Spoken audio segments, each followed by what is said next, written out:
अरे दीदिया कथे की चटनी पीसे था। धनिया लहसुन के। दीदी कुछ खट्टा पीसी ना। ठीक बा। का कहलू दुल्हन, खट्टा खाए के मन करता तारा? अरे ये का ए छोटकी दुल्हन, देखो का हो गेलो दुल्हन, ठीक बाड़ू नु? ए छोटकी दुल्हन, ए छोटकी दुल्हन, आए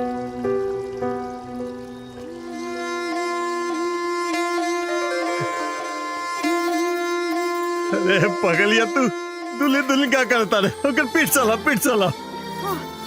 ए अजय, अरे अजय सुने रे। जी बाबूजी। का भइल बाबूजी? अरे कन्हैया कहाँ बा? कन्हैया तो कहीं बाहर गेल बा। कुछ भइल है का? अरे भइल का मत पूछ।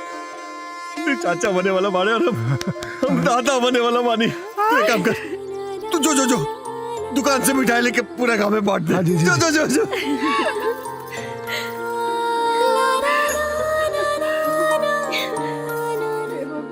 अरे पगली तू दादी बन गए रे, हम दादा बने वाला बानी।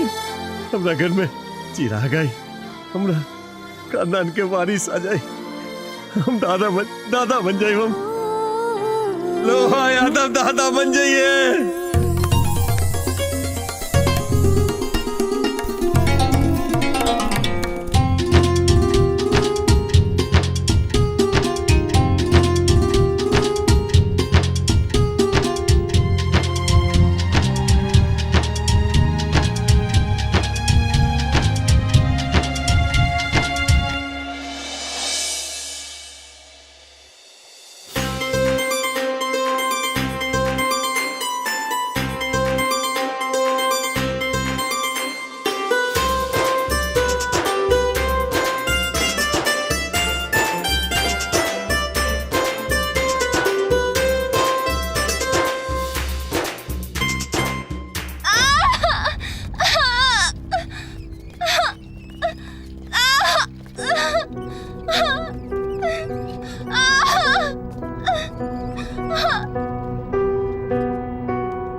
पेशेंट के साथ कौन है? जी हम हैं। ये रिपोर्ट आपको लैब में दिखानी है। जी ठीक।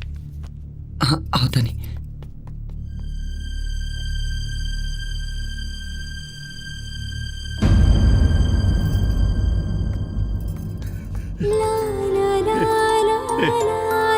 नरसी जी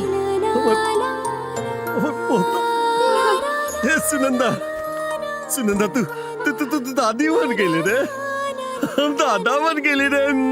आजा देख और भतीजा रे, तू चाचा बन गए रे बेटा, तू चाचा बन गए। हमरा खानदान के वारिस मिल गए। हे सुनंदा, एक नाम का रखल जाओ? अर्जुन यादव ठीक रही ना? अर्जुन यादव लोहा यादव के पोता, अर्जुन यादव लोहा यादव के पोता, लोहा यादव के पोता, अर्जुन यादव। सॉरी सर, देखिए ये लड़का नहीं लड़की है।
देखिए कन्हैया जी, इस डिलीवरी के बाद आपके बीबी का यूट्रस पूरी तरह खराब हो गया है। अगर दोबारा आप लोगों ने चांस लिया तो हम आपकी बीबी को बचा नहीं पाएंगे। आप निश्चिंत रहिए डॉक्टर साहब, भगवान ने जो दिया है वो हमारे जीने के लिए काफी है। हम इसका ख्याल रखेंगे। ना ना ना, रुक जा सुनंदा, यहाँ आवा, अकेले आवा।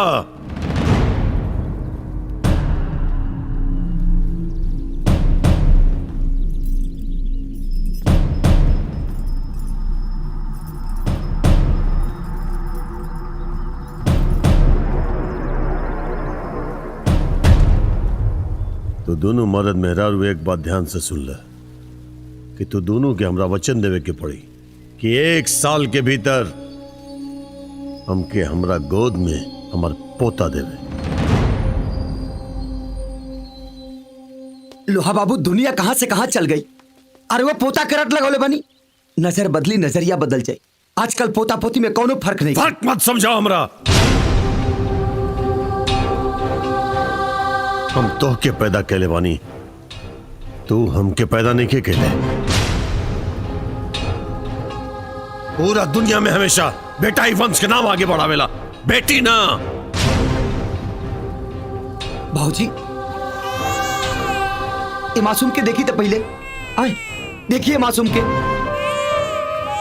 एमे मासूम के का दोष बा। मदर टेरेसा भी केहू के बेटी रहली, इंदिरा गांधी भी केहू के बेटी रहली। सब किताबी बात बा, जब किताब में ही शोभा देला। आम जीवन में कर कौन है अहमियत नहीं के। हमके वचन दे कि पोता देवे कि ना देवे।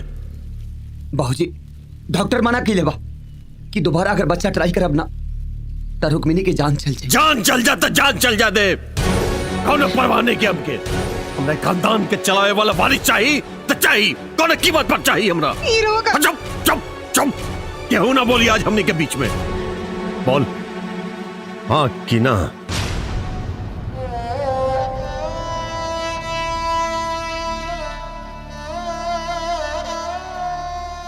हाँ कि ना।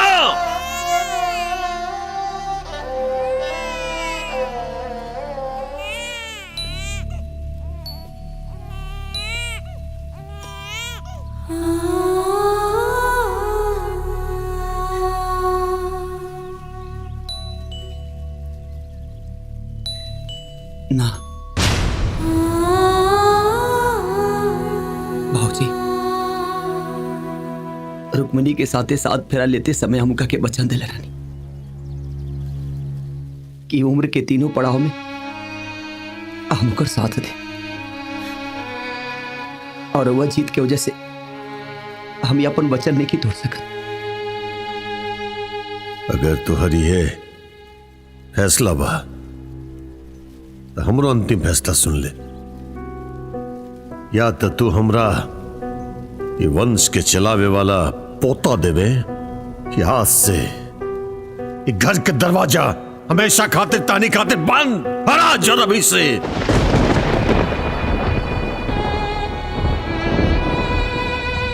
माई आई देखा का बोलता नहीं भाऊजी, समझाओ ना भाऊजी के। अगर तो हर माई बाबूजी ऐसे सोच ले रही तो का तू दुनिया में आई रहतू, का भाभी आई रहती, का रुक्मिनी आई रहती, का हम आई रहती। इस संसार कैसे चलित माई, समझाओ ना माई बाबूजी के।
सुनंदा,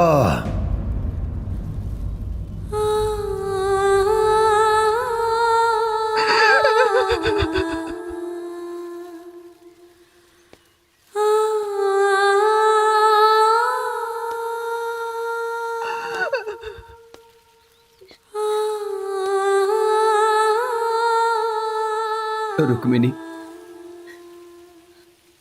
आज तक ले हम सुन ले रनिया कि पत्थर में भगवान होला, लेकिन आज देख भी लेनी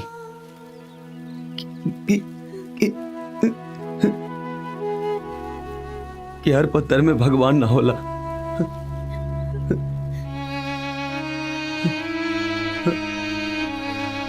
चल रोक लिया हमरा बबुआ के। ए बबुआ